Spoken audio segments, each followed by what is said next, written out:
We can't. And we thank you for these opinions and thoughts. Dr. Ojwang, Karibu Sana, Professor Lo, you will done very well. And we'll have you again and again from next week as this matter after healing.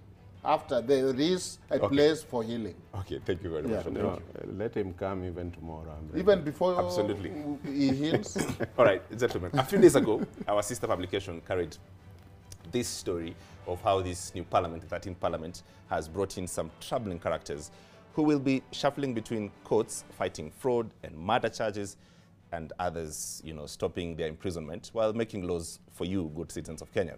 The 13th parliament is not different from the 12th parliament in this case, with members fighting the so-called Chapter 6 challenges. The difference this time is voters have increased the number of the MPs elected with these challenges. There are many, like re-elected MPs, John Waluke from Sirisia, from Jubilee Party, Paul Ongili, Elias Babo Owino, Embakasi East, Oscar Sudi, Kapseret, UDA, Silvana Sosoro, South Mugirango, James Gakuya, Embakasi North, Senators-elect Danson Mungatana, Tana River, Kimilili MP Didimas Baraza, who I have to mention is facing imminent trial over a shooting that left his rivals 8 dead. Well, the troubling list goes on and on. But tonight, for a minute, let's focus on 2 new members of parliament for what it's worth. Let's start with incoming lawmakers Daniel Manduku and Alan Chesang. We begin with Mr. Manduku. He was elected on an Orange Democratic Movement ticket to represent the great people of Nyaribari, Masaba.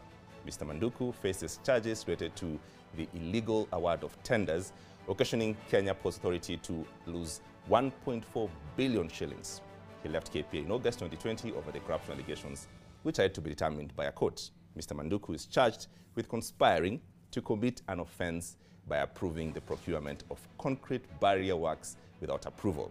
He's also accused of engaging a manufacturer of the barriers without planning. Now, the offense the court had were committed at the KP headquarters in Mombasa between March 29th and August 22nd, 2019. Mr. Manduku, who was also the authority's accounting officer, faces 2 other additional charges of willfully failing to comply with relevant laws and procedures and guidelines relating to procurement. According to the prosecution, he occasioned misappropriation of 678 million shillings on KPA's budget for the 2018-2019 financial year. Well, it appears all this will be a list of his worries. To be honest. He works very hard for Kenyans in the next 5 years. How about the great people of Trans Nzoia? New senator, well, Alan Chesang is his name.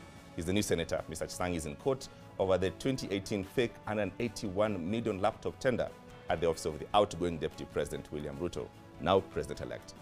He was charged alongside 6 others with offering a tender document under the name of the office of the Deputy President for the supply of 2,800 laptops with the intent to defraud the public. They're also charged with forgery. The court was told that Mr. Chesang and others made a local purchase order purporting it to be genuine and issued by the DP's office. They reportedly obtained the laptops from Makindu Motors Limited on the Mombasa-Nairobi Road, claiming to have genuine tender document. The said offences, according to prosecutors, were committed between May 30th and August 12, 2018. Mr. Charles Musinga, the director of Makindu Motors, who's the victim of this said fraud, told the courts, and I quote, that the people who offered the tender to supply the laptops had a police escort and unfettered access to government offices. Mr. Musinga said there was nothing to suggest the deal was fake, and that some of the suspects drove top-of-range vehicles with government insignia. During the collection of the consignment, the court was told a man identified as Kipto, alias Chesang, the senator, who was supposedly a personal assistant to Dr. Ruto, who was escorted by police and drove a Range Rover with insignia and stickers of Parliament and the office of the Deputy President. Senator Chesang's fraud case comes for further hearing on October 12th, but he will be busy lecturing Kenyans on integrity and making great laws. The voice of the people is indeed the voice of God. With all due respect, good night. I'm James Smart.